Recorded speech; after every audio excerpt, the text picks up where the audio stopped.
जब आप एक बार किसी भी इंसान की आत्मा में प्रवेश कर जाते हो ना और उसके मन की गहरी इच्छाओं को भी जान लेते हो, मतलब आपको समझ आ जाता है कि ये इंसान है, इसे डीप में ये चाहिए, इस चीज की कमी महसूस करता है, फिर आपके लिए उनको सीड्यूस करना बहुत ज्यादा इजी हो जाता है। और जो सीड्यूसर्स होते हैं ना, मास्टर मैनिपुलेटर्स होते हैं, वो हमेशा सबसे पहले यही देखते हैं कि ये इंसान दिल की गहराइयों में किस चीज़ की सबसे ज़्यादा कमी महसूस करता है। एक बार जब उन्हें पता लग जाता है कि इस चीज़ की ये कमी महसूस करता है, और फिर वो सामने वाले को वही चीज़ देकर उसे इजीली सीड्यूस कर पाते हैं, मैनिपुलेट कर पाते हैं।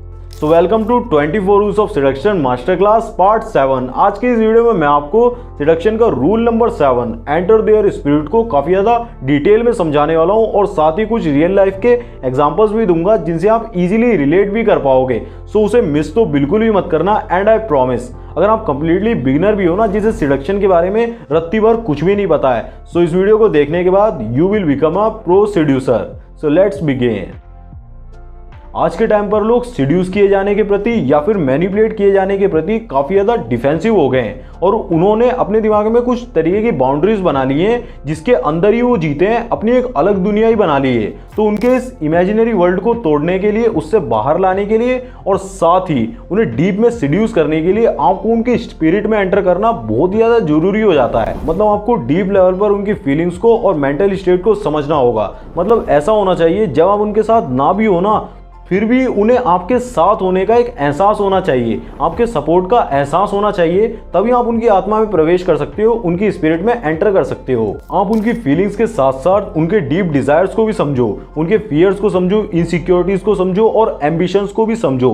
और जिस चीज में उनको बहुत ही ज्यादा करने में मजा आता है ना, जिस चीज में उनका इंटरेस्ट है, उसी चीज में भी आप इंटरेस्ट शो करो। जैसे कि उन्हें डांस करना बहुत ही ज्यादा पसंद है, मूवीज देखना बहुत ही ज्यादा पसंद है, तो आपको मूवीज के बारे में, डांस के बारे में अच्छी खासी नॉलेज गेन कर लेनी है, ताकि जब उनसे बात करो ना आप, तो उन्हें ऐसा महसूस होना चाहिए कि ये इंसान भी बिल्कुल सेम मेरे ही जैसा है। फिर इससे वो बहुत ही जल्दी आपके साथ घुलने मिलने लगेंगे। और जितना ज़्यादा हो सके उनके मूड्स के हिसाब से ही अपने आप को चेंज करते रहो। जैसे कि वो दुखी हैं तो आप भी उन्हें सहानुभूति देने की कोशिश करो, जब वो खुश हैं तो उनके साथ खुशी का माहौल बनाओ, खूब हंसो खेलो। ऐसे करके बिल्कुल उनको ऐसा दिखा दो कि ये इंसान जो है ना, ये बहुत ही ज़्यादा भरोसे के लायक है। सबसे पहले आपको ट्रस्ट बिल्ड करना बहुत ही ज़्यादा जरूरी है, तभी सिडक्शन काम करेगा। क्योंकि जब आप अपने विक्टिम की फीलिंग्स को डीप में अंडरस्टैंड करते हैं ना, और उन्हें ऐसा महसूस कराते हैं कि हम जो दोनों हैं ना, वो मेड फॉर ईच अदर है, एक दूसरे के लिए बने हुए हैं, तब आप उनके दिल में एक खास जगह बना लेते हैं। वो आपको एज अ बॉयफ्रेंड या फिर हस्बैंड लेकर नहीं चलते हैं, वो आपको अपनी सोल से जोड़ लेते हैं। आप उनकी सोल से जुड़ जाते हैं और उनकी आत्मा में प्रवेश कर जाते हैं। फिर हम उनकी दिल की गहराइयों में एंटर करके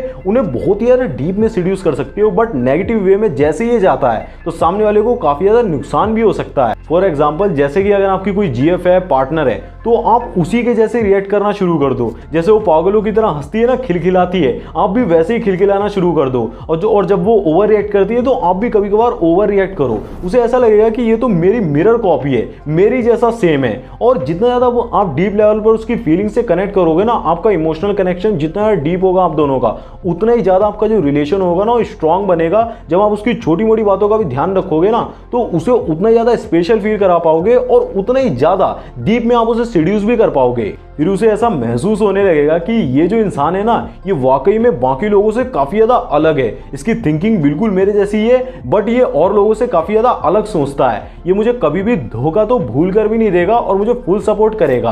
आप उनकी दुनिया में एंटर करो और उनकी भावनाओं को समझो और उन्हें इंपॉर्टेंस दो। उनकी इच्छाओं को और सपनों को पूरा करने की कोशिश करो। जैसे कि अगर वो किसी मूवी स्टार से मिलना चाहते हैं ना, तो आप उन्हें ऐसा यकीन दिलाओ कि मेरे बहुत ही ज़्यादा कॉन्टैक्ट हैं, मैं आपको उन मूवी स्टार से मिलवा सकता हूँ।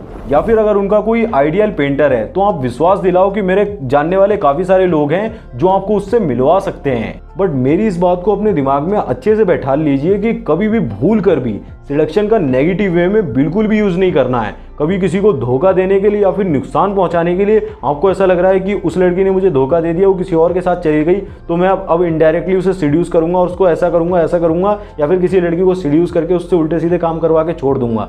ऐसा बिल्कुल भी नहीं करना है। और अगर आपको कोई सीड्यूस कर रहा है ना, आपको पता चल जाता है, तो जितना ज़्यादा हो सके उससे डिस्टेंस पहले तो मेंटेन करो और अपनी फीलिंग्स पे गौर करने की कोशिश करो कि कब आप बहुत ज़्यादा अपनी फीलिंग्स का कंट्रोल किसी और के हाथ में दे देते हो, कब आप पूरी तरीके से अपने दिल का कंट्रोल दे देते हो और दूसरों के हिसाब से रिएक्ट करना शुरू कर देते हो। अगर आपको नींद आ रही है और उसने कहा कि नहीं अभी तुम नहीं सो सकते हो, तुम्हें बात करनी होगी, मुझे नींद नहीं आ रही है, तो आप बात करे जा रहे हो, आपको नींद आ रही है, तो आप समझ लो कि आपकी फीलिंग्स का कंट्रोल, इमोशंस का कंट्रोल किसी और के हाथ में जा चुका है। तो वहाँ पर आपको डिस्टेंस मेंटेन करने की ज़रूरत होगी।